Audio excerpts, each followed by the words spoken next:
welcome to Food Network Obsessed. I'm your host, Jamie Sire. Today's guest has done a little bit of everything. He is an NFL veteran, an actor, an artist, an author, and a television host. And now he's bringing his energy to Food Network's biggest cooking competition yet, 100 Cooks. It's Terry Crews. Terry, welcome to Food Network Obsessed. And for our YouTube audience, you are joining us from the Food Network offices in the most amazing jacket. Thank you for coming dressed for the occasion. What's up, Jamie? How you doing? I'm so happy to be here. This is great. Well, we are so pumped to have you. And I actually want to start with this because I feel like there are very few people on earth who are as universally loved as Terry Crews. I mean, do you ever think about that? What do you think is the thing that draws people to you so much? Well, first of all, to get love, you have to give love. And Mm-hmm. I love people. I love being around people. I'm a people person. I love meeting new people, new things, watching, learning about new cultures, new stuff. And I learned to just apply, because this is the thing too. I learned to be vulnerable. You know what I mean? Because what happens is when you throw your love around like that, sometimes it's not reciprocated. And sometimes you get your heart broke. And I've had that a lot. But I learned it's much better to have your heart broken than to never open yourself up. And I think that, that's kind of one of the things that I realized that to receive it, you have to give it. Mm-hmm. You have to love people to get it back. And I'm gonna tell you this too. I also realized that I only go where I'm invited, so to speak. So, Mm. there are certain people who just don't vibe with me, and that's okay. You know what I mean? I learned to serve the people who are with me. You know what I mean? The people that enjoy what I do, I'm with it. And some people don't, and it's like, and that's okay too. But by doing that, you find your tribe.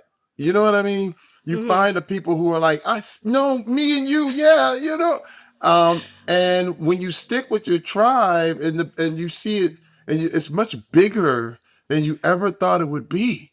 You know what I mean? When you think there's only thousands of people like you, nope, there's hundreds of millions and millions of people like you, and that's what kind of changed for me. I started to realize, whoa, there's a lot of people who are like me, and we like each other. So let's go. Let's go. I mean, starting off the conversation so strong with so many words of wisdom there, making me tear up a couple minutes into our conversation already. One thing that I've noticed kind of about your career is, when you decide to do something, you don't just like dip a toe in, you're like cannonballing into the deep end, whether it's, sports or fitness, acting, hosting, writing, art. I mean, there's so many layers to Terry Crews, right? So I'm curious because we are here on Food Network Obsessed. Yes. What is the current thing that you are obsessed with at the moment? It can be anything. What are you obsessed with? There are several things. I'm always obsessed with more than one thing, to be honest with Okay. you. Food right now. Mm-hmm. Because I'm on Food Network, I am learning so much about what it takes to prepare food, the instruments that it takes, the techniques that people have. I'm learning new words, I'm learning new skills. Everything about this food world that is just, it's fascinating to me because when I retired from the NFL, I actually thought I was going to go to cooking school Mm. because, the way that I'm designed, I need to dedicate myself to something. I need to commit. And I always loved going to restaurants. And I said, then, watching the power of, food is my love language, so to speak. Mm-hmm. So I watch people enjoy something that I've made, it makes me feel good. It's almost like singing a song or making an art piece, or it's art. You know what I mean? It's like when you see people looking at something you've done with your own hands and they're Uh-huh. enjoying it. I need that. I need that for my life. And I thought cooking would be that. But what I didn't know was that acting would be the thing. You see what I mean? You have to understand, Yeah, I didn't start acting until I was 30 years old. that's Well, crazy. I was done playing football. I thought I was going to get behind the scenes and do all this stuff. And a friend of mine invited me to an audition. It was the first thing I ever auditioned for, and I got it. I got the job. It was a TV show called Battle Dome. Battle Dome, T Money, T right? Money in the house. You got to understand, this was back in 1999. Wow. And this is why I tell everyone that they have to try everything because you don't know what your destiny is. You contain multitudes, for real. You don't know what it is going to be your calling. If you would have asked me in 1997, would I ever be acting? I would have told you, nope, that's nothing. I have no interest in doing that. And lo and behold, now I look back, I have a star on the Hollywood Walk of Fame right now. That's incredible. Unbelievable. That is so cool. I mean, when you think back to those early days, that audition, you getting the audition, you becoming this other persona, do you feel like that was your big break in acting, or did that come a little bit later? Well, the way this thing works is you have several big breaks. Hmm. You know what I mean? There's always one break that leads to a bigger break that leads to a bigger one. It's almost like what are those things where they have those eggs, the nesting eggs, where you Yes, go to get yes. that, and then it's like, oh, that, and then that. All the layers. But Yes. as you go in, it becomes like you find a diamond in the middle. You know what I Mm, mean? Each time you lift it up, the metal gets more precious and more, it's better. You go from silver to gold to diamond to platinum. You know what I mean? Um, so that was the entrance in. But let me tell you this, it was very, very hard mm. because, and I'm going to tell you this and tell you why. Early success is a terrible teacher. Okay. What happened is I got the first one. So I'm thinking, Yep. hey, I'm going to It's act easy. forever. It's easy. Holy cow. Then I started doing auditions and getting rejected. Then Mm, I started going and finding out, oh man, I can't get a job. What's going on? What's happening? And people weren't choosing me. And I was frustrated. And there were times I came in angry in auditions, like, you guys don't like me. I had to change my whole attitude because I started to get bitter. You know what I mm, mean? You think it's personal, but no, it's not. But I just needed to learn what I was doing. You know what I mean? Like, it's not automatic. And like I said, it's a terrible teacher. And I had to go through those experiences to learn how to correctly audition, how to show mm, people that I had the chops. The phrase I like to use is that I had to create the evidence for my success. You know what I mm, mean? This thing is earned. It's not something you can hand anybody. And I had to work my way up. And then once I started to change my attitude and started to say, hey, wait a minute, these people aren't against me. It's mm. just I need to get better. You know what I mean? That's a whole nother world. There's two ways to look at this. You know what I mean? Oh, they hate me, or what if I improved and would that increase my chances? And that's what happened. And as I kept going, and then I started to learn, you know, keep going, just don't stop. And let me tell you, in the middle of all this, Hmm. my wife and I, we actually lost our house Oh my because goodness. there were no jobs happening and the whole thing. And we had to hold on to everything. And we just kept fighting and kept fighting. And all of a sudden, another huge break happened. You know what I mean? And this is the key. You just have to decide, is it about the money or is it about the craft? Hmm. And I had to decide, I'm going to do this anyway. If we don't make any money, I'm just going to keep going. And lo and behold, we got through those rough times, and I'm so thankful to be in this position right now. I don't know what to tell you. Was there a project along the way that like you almost didn't accept a role or a part and then it ended up being kind of life-changing? Well, I'll tell you this. Yeah, all of the ones that came to me were like my Mhm. kids. You know what I mean? You have some kids that are more famous than others, Sure. but are more popular, but they're still your child. You know what I mean? So I have to say, every job built on another, and I'll never forget when I got Friday After Next. That was like Mhm. that first thing, but you have to understand, I only got like 4 grand for doing that movie. Was it true that you were Ice Cube's like Yeah, bodyguard before that? I wasn't a bodyguard. I was a Okay. security guard. Security guard. You know what Okay. I mean? That I had a You should have been the flashlight bodyguard. and a shirt with the tag on. You know what I mean? Like it was not that sexy. Okay. Okay. I Okay. watched his car. I watched the Okay. items that was around his car, and I made sure everything was good. And he would walk by me every morning, like, "Hey, But to be end up in the movie, and this is another thing. I took jobs that I didn't get paid for. Mm. I was in training day. I didn't get paid to be in training day at all. I showed up and the director put me in the movie, which Wow. led to all these other great things. And one thing I learned a long time ago is never chase the finance part of it. You have Mm. to do things for what you're going to get. What are you going to learn? And I just went there to watch Denzel, ended up in training day, which got me noticed by a whole lot of other people. And I'm going to tell you this, it took a while to bounce around and do my thing in different projects. And then White Chicks happened. And that was like, oh, you talk about the break of all breaks. It changed my life so fast, so incredible, and that it's still 20 something odd years later, it's still one of the hottest, biggest movies of all time. Like people still come to me. There's not a day that goes by where a new child, 13-year-old kid, they watch White Chicks for the first time and they're like, "Dude, I just saw your movie." And it's so amazing because it's evergreen.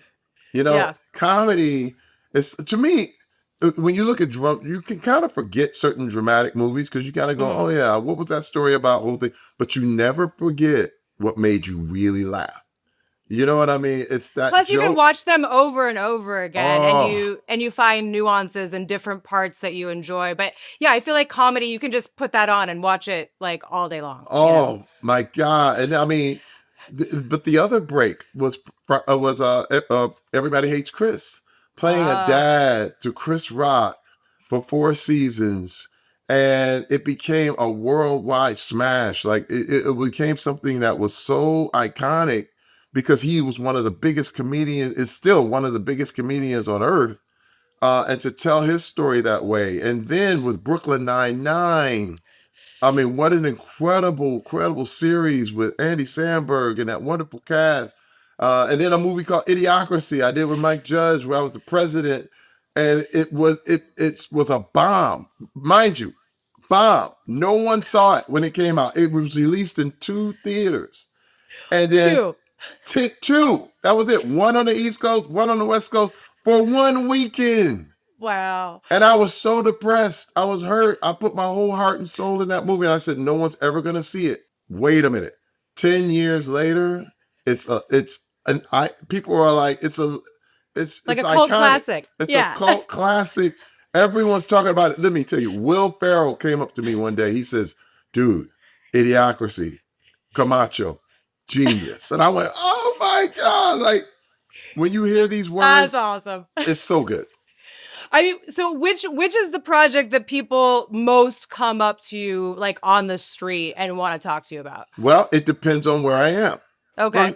Okay, if I'm at a sporting event, I get Yep. people who are like Expendables. You know what I mean? Uh, With Sly and Arnold and all of the whole. You did 3 Expendables movies, so people love that. If I'm in church, they're like, everybody hates Chris. Oh, you're such a good father. Oh, I love you. Ooh, ooh. If I'm in the mall, it's White Chicks all the way.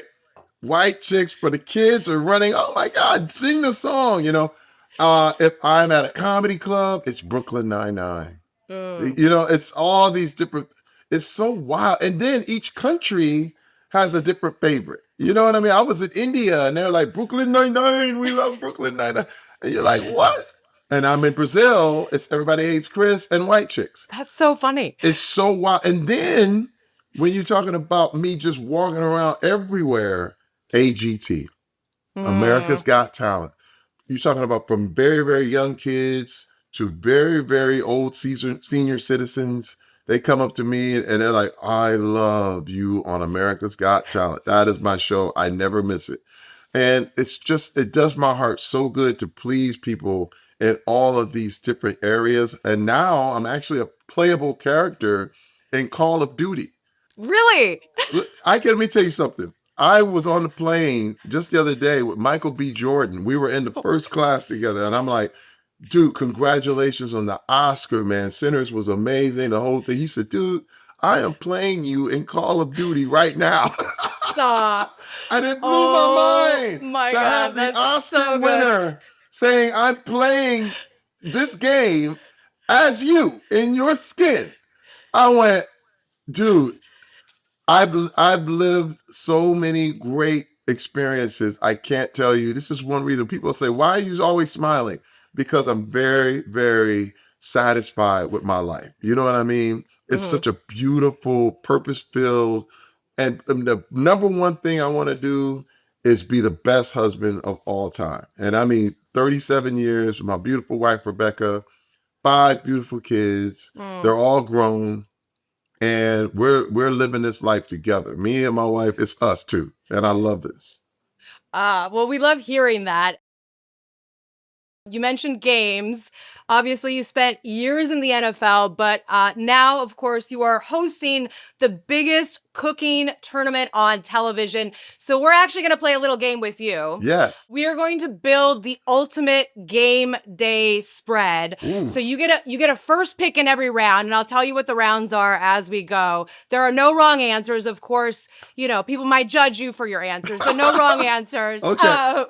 All right. All right. So we are starting things off with which dish is your quarterback? Like the leader of the franchise, face of the tailgate, all the anchor that everybody else looks to for guidance. Like what is that like number one draft pick quarterback dish for game day? Without question, it has to be chicken wings. Chicken wings. You All ain't right. got a party until you got wings. Cause this is the deal. You could teriyaki them suckers. You could Mm-hmm. barbecue them suckers. You can lemon pepper them.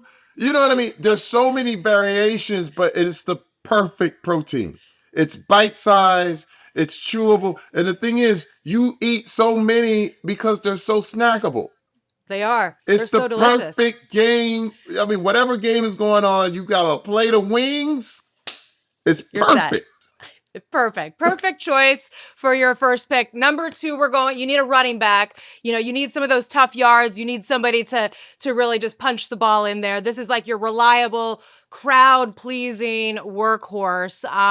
Who's your running back dish? The running back dish is nachos. Nachos. Okay. Nachos. Oh man, flavor them up with some cheese. Put some jalapenos on them suckers. And then you can have some shredded cheese, some shredded chicken on top if you Mm-hmm. want to go there. But let me tell you, it is the best because it's party food.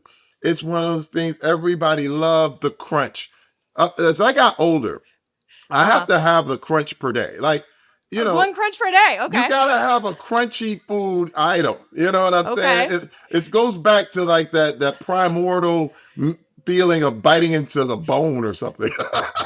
The crunch has to happen. You know what I mean? And All it's right. the go-to is nachos.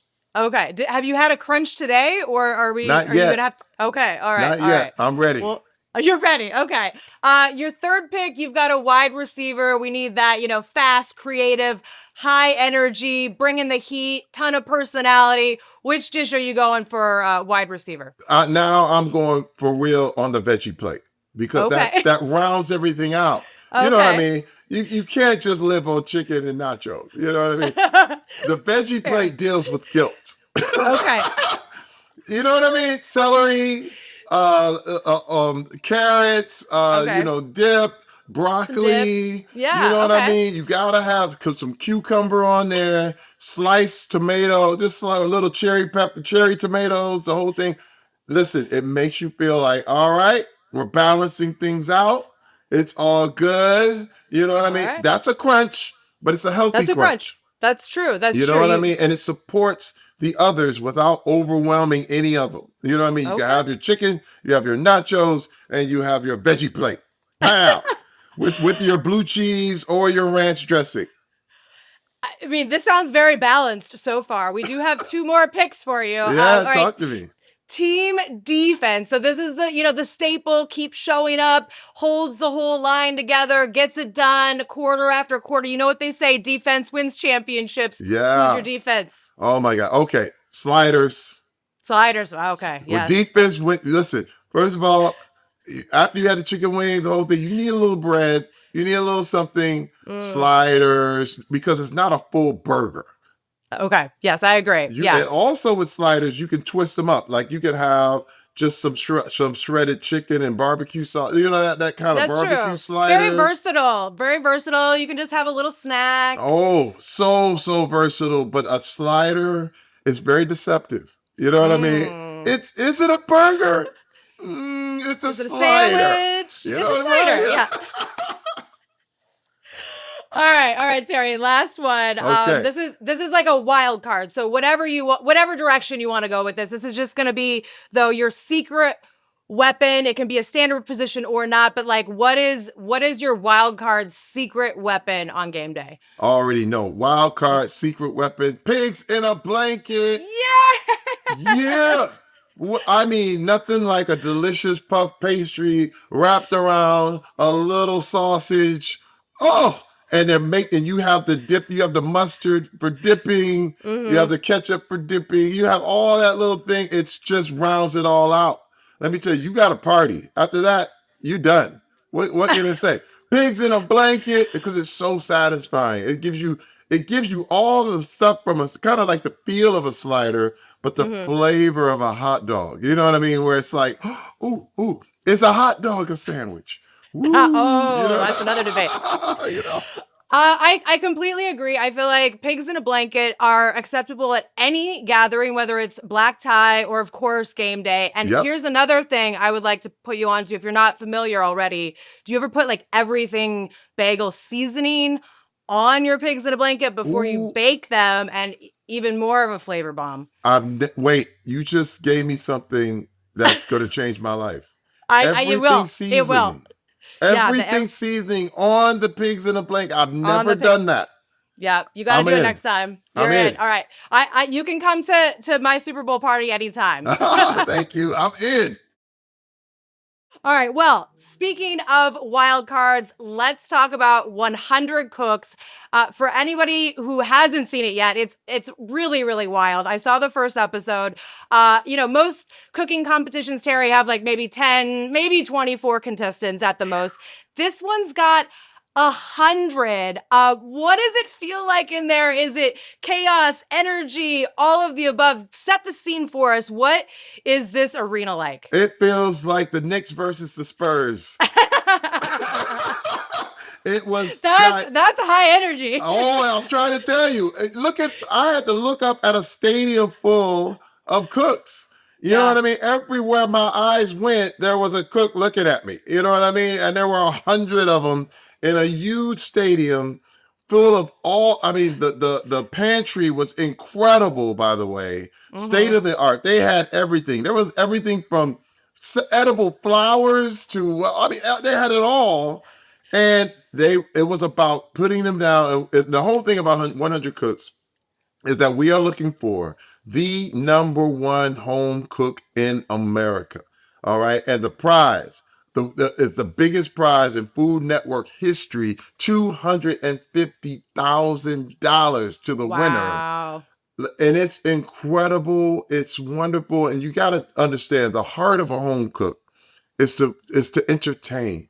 You know what I mean? And I have to say, it Mm-hmm. really never about the money. They wanted to watch the judges, Nick DiGiovanni and Alex Guarnaschelli. They wanted to watch them enjoy what they made with their own hands. It Mm-hmm. was the love language from every one of those cooks in there. And I just felt at home. Each and every one of those cooks feels like a family member. You know what I mean? Yeah. I love those guys. And I was so honored, and I felt like a show this big needed a host that was this big. I agree. I agree. You stepped up to the challenge for sure. And as you mentioned, I mean, the incredible thing about this competition is it is all home cooks, and these are people who come from all walks of life, like firefighters, college students, stay-at-home moms and dads, like you name it. They are on the show representing. Were you surprised with how, invested you got in some of their stories? As you mentioned, like they all have great stories. Listen, there were many times I was in tears, Oh. straight up, because you have to understand food is your story. Hmm. You know what I mean? What you cook is your life. It's basically where you come from. Listen, the food in Boston is not the food in Florida. Hmm. And it's not the food in the Pacific Midwest. It's not the indigenous food that you would find in Idaho. And it's not Southern California. And it ain't Texas. You notice, every barbecue in Texas is different than barbecue everywhere else. Hmm. I mean, everybody added their story to their meals. If they're making breakfast, it was what they would have. Listen, I've been to New Mexico and the green and red chilies and the Hmm. whole thing. Their breakfast is different than somewhere in Michigan where I'm from. You know what I Hmm. mean? And that is what I loved about what they brought. And this is another thing because I love what Alex does. Alex is never about the rules. Hmm.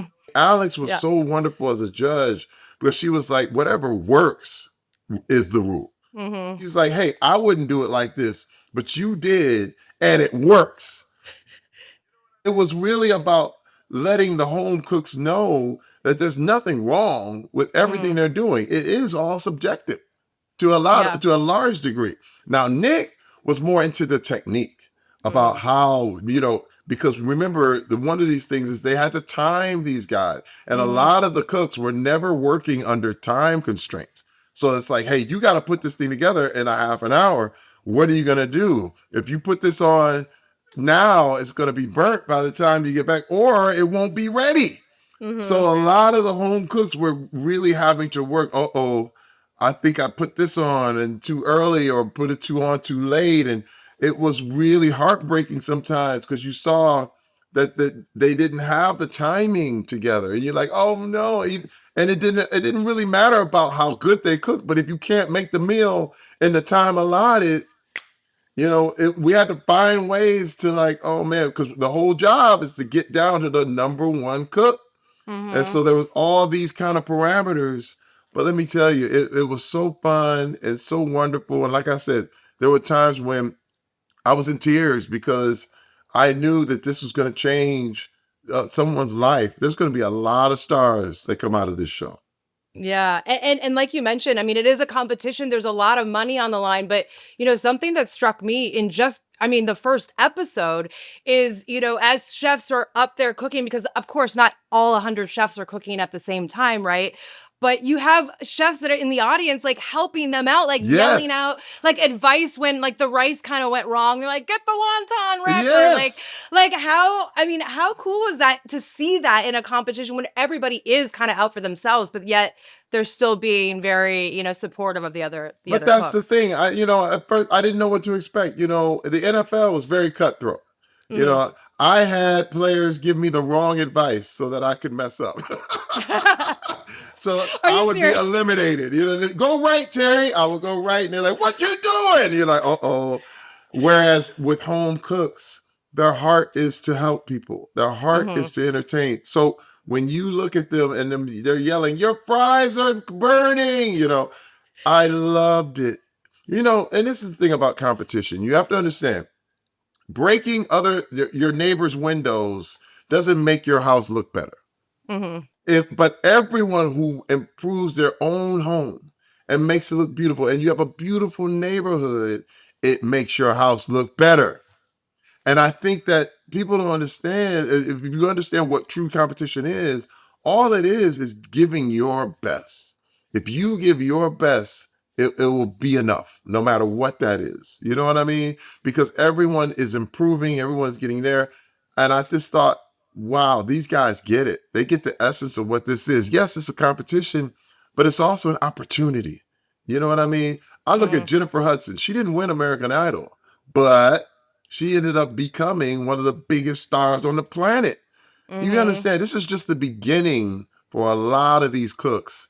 And I'm really, really happy and anxious to see where this journey takes them. Yeah. Well, for anyone who has not seen it yet, kind of give us a little bit of a teaser. Like, tell us what the difference between like the cook mixer and the challenge mixer, and what's it like pulling out those ping pong balls, like telling people that they have to get up there and cook. Yeah, well, that was the thing. We had to find ways to put people in these situations so that we could move to the next level, you know. Mm-hmm. And plus we have 100 cooks, so it's very, Yeah. very hard.